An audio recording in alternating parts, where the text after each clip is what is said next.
Halo, perkenalkan nama saya Muhammad Irwan Afrizki dengan NIM 23020136. Dan dengan saya Kresno Kresendi dengan NIM 23020131. Nah, di sini kita akan membahas tentang kasus minyak goreng langka yang dimana terjadi pada tahun 2022, di mana masyarakat Indonesia mengalami kesusahan atau kelangkaan minyak goreng secara masif yang menyebabkan harganya melambung tinggi dan antrean panjang di pasar tradisional atau minimarket. Nah, kelangkaan ini juga terjadi meskipun Indonesia adalah produsen kelapa sawit terbesar di dunia dan pemerintah sempat mengeluarkan kebijakan harga eceran tertinggi minyak goreng, namun tidak langsung menyelesaikan persoalan kelangkaan tersebut. Nah, kalau dipikir-pikir penyebabnya itu apa sih? Nah, di sini menurut saya itu dari sisi saya adanya permainan harga dan penimbunan oleh pelaku-pelaku usaha yang nakal atau besar ya, seperti eksportir dan distributor. Dan mungkin ada kebijakan ekspor minyak sawit juga, seperti yang dari minyak sawit mentah yang masih diperbolehkan, menyebabkan pasokan minyak goreng di dalam negeri berkurang. Nah, boleh Kesna mungkin ada penyebabnya lagi apa mungkin dari opininya?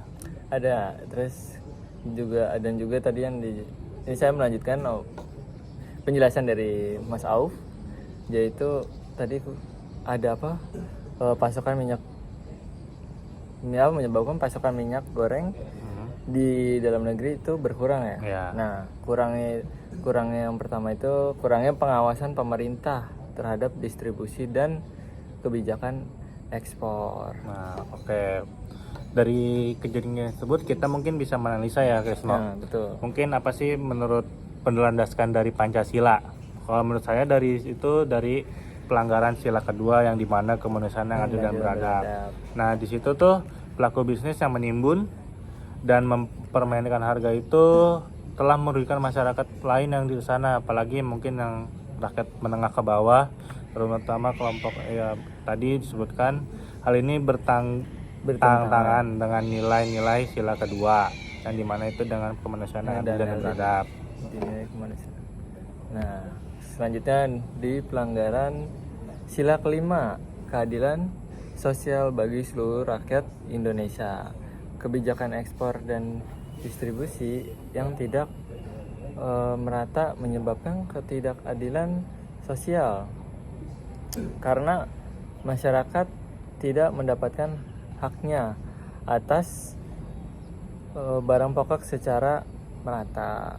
Nah, mungkin menurut saya itu ada lagi ya dari sila ketiga. Apa tuh? Dimana tuh persatuan Indonesia.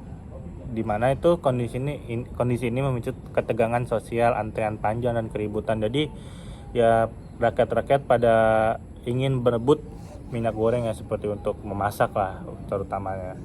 Yang dimana yang itu merusak persatuan dan kerukunan masyarakat. Nah, kita mungkin akan mencari solusi ya. Mungkin kita saran dan solusi ya dari beberapa pandangan atau institusi.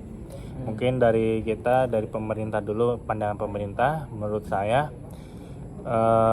pemerintah bisa memperketat pengawasan distribusi dan ekspor minyaknya, serta menindak tegas pelaku-pelaku penimbun atau pedagang nakal lah yang mungkin sudah disebutkan pada sebelumnya.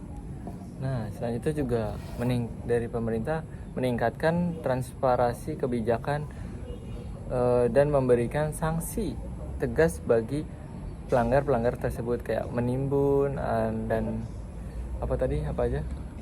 Pedagang nakal, menimbun, menaikkan harga. Menaikkan harga juga itu. Kemudian juga membuka akses informasi harga dan pasokan minyak goreng kepada masyarakat secara berkala. Itu dari sisi pemerintah ya. Mungkin ada lagi, Kresno? Nah, dari kalau pelaku bisnis.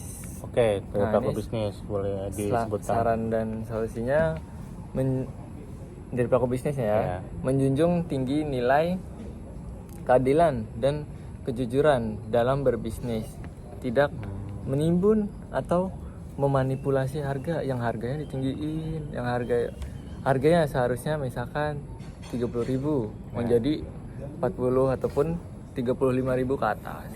Nah, mungkin dari saya juga, dari pelaku bisnis itu menyediakan minyak goreng sesuai dengan kebutuhan masyarakat. Jadi bukan hanya mengejar keuntungan saja. Menurut saya sih begitu. Dan mungkin bisa dengan cara minimal satu orang satu, atau tidak bisa membeli secara banyak gitu. Jadi masyarakat juga bisa kebagian, dan orang membeli secara banyak itu tidak menjual lagi dengan secara mahal. Jadi ya adil. Jadi per satu orang tuh Satu, dibatasin. iya dibatasin supaya Misalkan tidak satu orang ini belinya di satu kakak ya lah, ya, satu keluarga lah, itu membeli satu orang satu atau enggak dua lah ya, dua maksimal. Ya supaya dengan dengan keadilan maraknya minyak langka itu, yang mungkin orang kaya tidak memanfaatkan momentum itu Betul. untuk memperkayanya lagi. Nah, mungkin ada lagi nggak, dari sisi mana lagi? Kan tadi pemerintah udah, terus Pelaku bisnis pelaku bisnis sudah. Selanjutnya berarti anggota masyarakat. Oke. Boleh disebutin apa aja itu Mas Aul?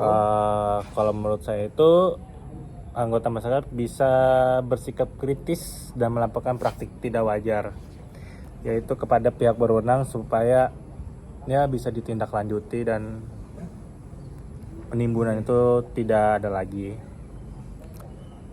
Terus selanjutnya Kalau saya lagi mungkin ada lagi ya, yaitu dukung produk lokal aja. Mungkin kalau ketika impor itu tidak ada, mungkin kita bisa lokalnya lebih disupport lah gitu. produk lokal maksudnya lebih disupport lagi untuk memberi produk-produk yang ada di dalam negeri. Ya.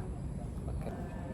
Nah, dari kasus yang udah kita bahas tadi, Ya. kita di sini sekarang memberi kesimpulan dari secara Pribadi masing-masing, ya.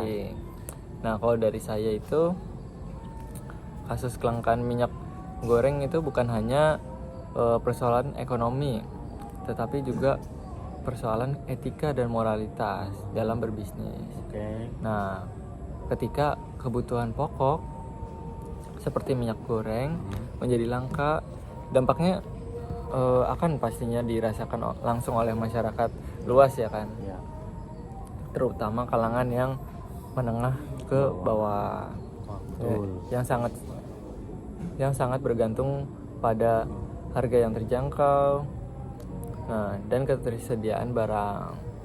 Kemudian kalau dari pelaku bisnis yang menimbun atau memanipulasi harga demi keuntungan pribadi, karena dia telah melanggar prinsip dasar etika bisnis yang yaitu ya jenis-jenisnya itu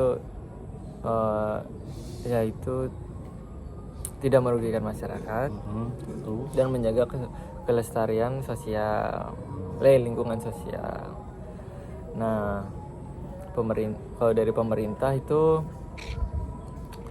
sebagai penjaga keadilan sosial harus lebih aktif untuk mengawasi rantai dan saling mengingatkan agar tidak terjebak dalam praktik bisnis yang merugikan bersama gitu.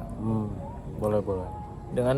Dengan menjunjung nilai tinggi nilai-nilai Pancasila, kita juga bisa membangun ekosistem bisnis yang sehat, adil, dan berkelanjutan. Seperti itu. Ya, semoga gitu ya. Menurut dari saya juga mungkin hampir sama ya, yaitu bisa sebagai ladang keuntungan yang bertindak curang, yaitu dan memanipulasi harga, yaitu memanipulasi harga itu bertentangan dengan nilai integrasi sosial. moral di sila pertama, ketuhanan yang Maha Esa, serta kemanusiaan dari sila kedua. Praktek ini juga melanggar sila kelima tentang keadilan sosial bagi seluruh rakyat Indonesia, karena merugikan ya seperti yang dibilang tadi, rakyat yang kecil lah, yang menengah ke bawah, yang masih yang berkebutuhan khusus, bukan berkebutuhan ekonomi yang sangat penting ya. Mungkin buat UMKM juga kan. Betul. Nah, mungkin dari saya juga seperti itu. Mungkin bisa kita tutup. Oke, sekian dari kami. Mohon maaf atas tutur kata ya. Terima kasih. Bye bye.